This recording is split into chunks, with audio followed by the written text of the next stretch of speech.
1 in 4 people will have a stroke in their lifetime.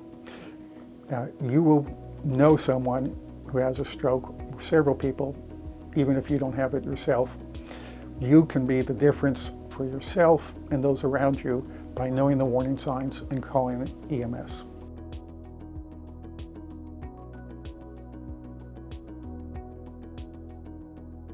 In a stroke, every minute counts. Time lost is brain lost.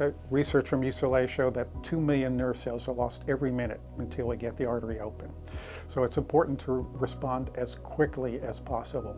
Just on my left arm, just kind of from like the shoulder, but mostly concentrated in my left hand, I felt buzzing.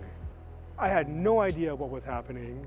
I knew that something was wrong though, because I kind of felt myself fading in a sense. I remember just nothing until a police officer was at my passenger side window asking me to look over my left shoulder. And I remember telling the police officer, I can't do it.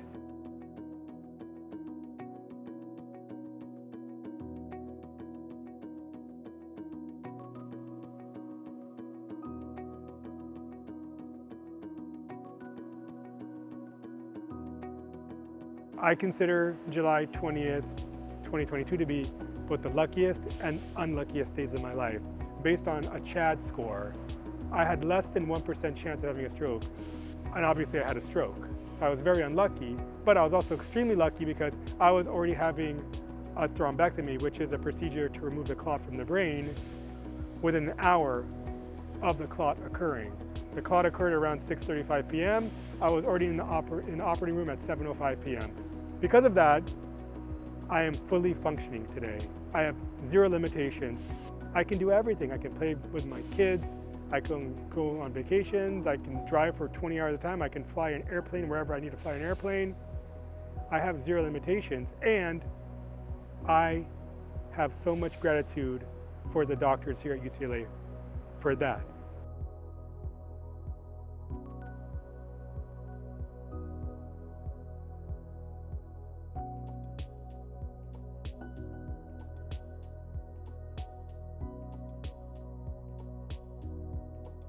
We are looking at exciting technologies. One is there are patients who have their stroke while they're asleep, don't know it started, and also patients who the stroke renders is unable to make a call, to look at wearable devices that would monitor them and alert that a stroke is happening. So we are now testing a headband that will monitor the brain waves while patients sleep who have recently had a stroke and are at high risk.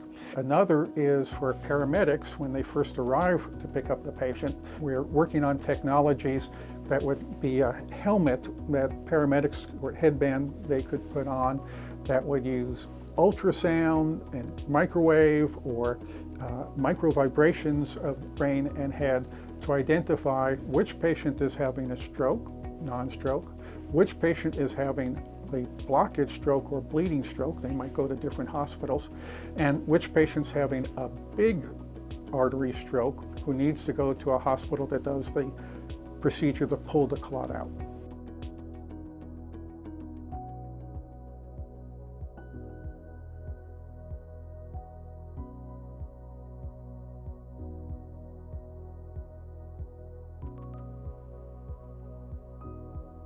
The risk of cognitive impairment and dementia after a stroke approaches 40% over a 5-year period after the stroke.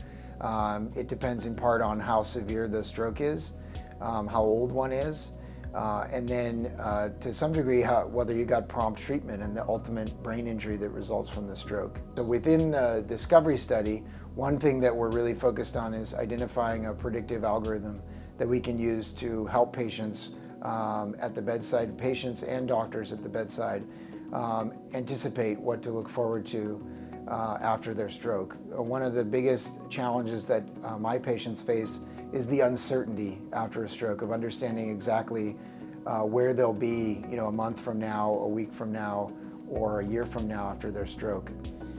So we're hoping to be able to have a tool that providers and patients can utilize to better understand what they might be facing in the future. I know a lot of people who've had strokes now because I'm in these support groups, and a lot of these people didn't get the help that they needed right away. Most of them didn't, and you can see the difference.